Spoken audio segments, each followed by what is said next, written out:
Jonathan Semelin, bonjour. Vous êtes le secrétaire territorial de la CFDT Vendée. C'est ça. Bienvenue à vous sur le plateau de la matinale. Et on a commencé un petit cycle rentrée, évidemment. Hier, nous étions avec les représentants des parents d'élèves de l'APEL pour voir un petit peu comment, justement, on appréhende cette rentrée. Même question que je leur ai posée en entame d'entretien hier, évidemment avec un autre objectif. Comment vous abordez, vous, ce mois de septembre 2022 ? Alors déjà, je voudrais dire qu'on vit une période actuellement qui est relativement compliquée et anxiogène. Alors liée d'une part évidemment au contexte géopolitique, le contexte écologique. On l'a vu cet été avec les périodes de sécheresse et de forte chaleur, et ça a été vrai particulièrement en Vendée. Et bien sûr le contexte économique qui est relativement incertain, lié à une inflation qui ne cesse d'augmenter. Aujourd'hui, elle est rendue à 7%, l'inflation. Et ce que je voudrais dire, c'est qu'il faut savoir que l'inflation, elle est ciblée sur deux secteurs en particulier, l'énergie et certains produits alimentaires. Et ce sont deux postes budgétaires qui pèsent lourd dans le ménage des budgets, notamment les budgets, les ménages les plus modestes. Et donc, il y a un réel risque de creusement des inégalités sociales. Et donc, aujourd'hui, le sujet pour la CFDT, évidemment, c'est la question du pouvoir d'achat. Donc, ce qu'on peut dire là-dessus, c'est qu'effectivement, cet été, il y a eu des mesures qui ont été mises en place par le gouvernement pour amortir, j'ai envie de dire, l'impact de l'inflation sur le pouvoir d'achat des ménages. Mais pour la CFDT, c'est insuffisant. Pourquoi c'est insuffisant ? Parce que nous considérons que la question du pouvoir d'achat, c'est avant tout de la responsabilité des entreprises qui doivent s'engager dans des négociations salariales sérieuses, que ce soit au niveau national, donc dans les branches, comme dans les entreprises. Et donc, on est fortement mobilisés. Là, les équipes syndicales vont entrer à nouveau en négociation pour obtenir des avancées salariales dans les différentes entreprises. Plus que jamais, finalement, la vie quotidienne est imbriquée avec la vie professionnelle pour l'ensemble des salariés. Ce qui se passe au travail, que ce soit au bureau, que ce soit en usine, sur le terrain, en intérieur, en extérieur, impacte après la vie à la maison. C'est ça. Enfin, la question aujourd'hui, c'est de savoir comment on porte beaucoup l'idée du pouvoir de vivre. Pouvoir de vivre, ça veut dire pouvoir se loger dans un logement digne, qui ne soit pas une passoire énergétique, pouvoir se déplacer proprement, pouvoir se nourrir sainement. Et pour ça, il faut aussi qu'il y ait des revenus qui soient suffisants pour pouvoir accéder et pour pas que la question de la transition écologique, elle soit pas source d'injustice sociale. Donc, on est fortement mobilisé sur les négociations salariales. Et ce que je voudrais dire, c'est que par exemple, en Vendée, il faut savoir qu'on est un des départements où l'on trouve le niveau de salaire moyen parmi les plus bas de France. Et donc, il y a un vrai sujet en Vendée autour de la question des rémunérations. On a justement aussi le sujet des difficultés de recrutement.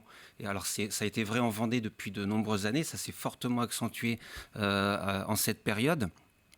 Mais pour avancer sur ces difficultés de recrutement, donc il faut avancer sur les rémunérations, hein, je viens de le dire, mais aussi sur la question des conditions de travail. Et ça, c'est très important d'avancer sur la qualité de vie au travail. Il faut savoir que c'est pareil, en Vendée, on a un fort tissu industriel, donc c'est une bonne chose pour la dynamique économique du département, mais c'est aussi là où on va trouver des postes difficiles, des postes qui sont pénibles, avec du travail à la chaîne, avec du travail en équipe successive, avec du port de charges lourdes, avec des chaises à répétition.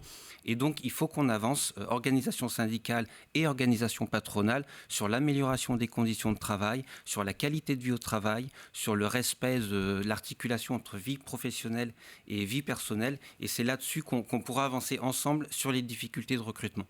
La réputation de la Vendée, vous en parliez à l'instant, d'une rémunération qui est parmi les plus basses en France, elle n'est pas nouvelle. On a l'impression qu'on en parle de plus en plus. Alors, ce n'est peut-être qu'une impression, hein, vous allez me le dire, mais est-ce qu'on est à une bascule, justement ? Est-ce que les langues se délient ? Est-ce que les salariés en parlent de plus en plus, revendiquent effectivement un petit peu plus une rémunération de meilleure qualité, ou un petit peu comme dans d'autres départements, de plus en plus ouvertement ? On l'a vu, c'est particulièrement vrai sur 2021-2022, hein, puisqu'il y a eu aussi des négociations salariales dans les entreprises.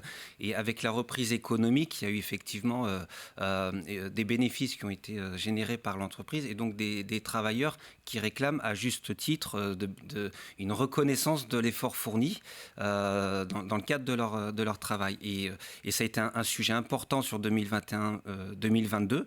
Mais moi, j'ai eu des équipes syndicales, en grande partie, alors ça dépend des entreprises. Hein. Je ne dis pas que ça se passe mal partout, hein. C'est pas vrai. Il y a des entreprises où le dialogue social il fonctionne, où on arrive à trouver des accords. Mais globalement, sur 2021-2022, les négociations salariales ont quand même fait l'objet d'un rapport de force entre les salariés et la direction pour qu'on puisse obtenir des augmentations. Alors, on a abouti à des compromis sociaux dans la plupart des cas, mais c'est vrai que l'année dernière, il y a eu un rapport de force qui s'est mis en place qu'on n'observait pas forcément les années précédentes.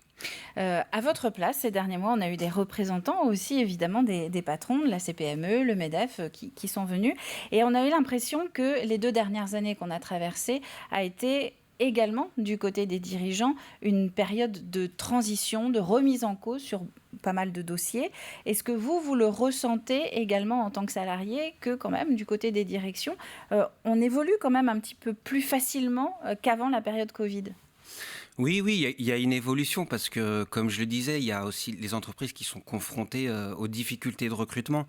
Et les difficultés de recrutement, c'est vrai dans les services et commerces, c'est vrai dans l'industrie agroalimentaire, c'est vrai dans l'industrie métallurgique. Et c'est vrai qu'on a beaucoup d'entreprises en Vendée qui sont dans ces secteurs-là. Donc, c'est vrai qu'on a pu discuter avec des employeurs de pouvoir analyser d'où venaient ces difficultés de recrutement. Alors, j'ai parlé des rémunérations, j'ai parlé de la qualité de vie au travail. On a une question aussi en Vendée sur l'accès au logement. On sait qu'il y a des bassins d'emploi. Tout est lié. Tout est lié. Si on prend l'exemple sur le bassin d'emploi des herbiers, où on a un taux de chômage qui est très bas, donc il y a une dynamique économique très importante, ce qui est une très bonne chose, mais avec une difficulté de se loger très importante.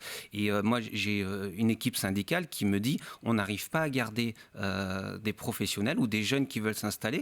Alors en plus, quand on travaille en 2-8, quand on embauche à 6h ou à 5h du matin et qu'on ne peut pas se loger à moins d'une demi-heure de route de son lieu de travail, bien, c'est compliqué de rester et puis du coup le salarié il va aller voir ailleurs. Et sur ce genre de dossier, vous travaillez peut-être justement avec aussi les patrons qui sont conscients pour certains de ces difficultés de logement, oui, notamment. Il y a eu un travail avec les organisations patronales, avec les services de l'État aussi, les communautés de communes, dans le cadre de ce qu'on appelle les CLEFOP. Donc ce sont les comités locaux, formation et orientation professionnelle. On travaille sur les aspects, pas uniquement de l'orientation, de la formation professionnelle et du travail, mais le logement, le déplacement. Et donc il y a des choses qui ont pu s'enclencher dans ce sens-là. Donc des dossiers qui sont quand même très spécifiques à la Vendée pour cette année, le logement, le recrutement. Alors c'est une tendance qu'on retrouve un peu partout en France, mais qui est très ancrée chez nous, vous le disiez. Et puis donc cette vigilance donc, au pouvoir d'achat, au pouvoir de vie. C'est très fort ce changement de vocabulaire aussi, je trouve. Oui, c'est clair, c'est un sujet. Depuis l'année dernière, suite à la crise Covid, c'est vrai que il y avait beaucoup de prévisions qui disaient qu'il va y avoir un taux de chômage important, il va y avoir des emplois perdus. Finalement, c'est ce qui il y a eu. Ça a été un peu l'inverse avec une très forte reprise économique. Et aujourd'hui, les travailleurs, ils veulent aussi légitimement bénéficier de cette reprise économique avec une augmentation des rémunérations. Eh bien, Jonathan Semelin, merci à vous d'être venu sur le plateau de la matinale donc pour présenter cette rentrée sociale qui est chargée, peut-être même un peu plus que les années précédentes. Oui. En tout cas, il y a beaucoup de dossiers à balayer sur les prochains mois. Je rappelle que vous êtes le secrétaire territorial de la CFDT Vendée. Merci à vous.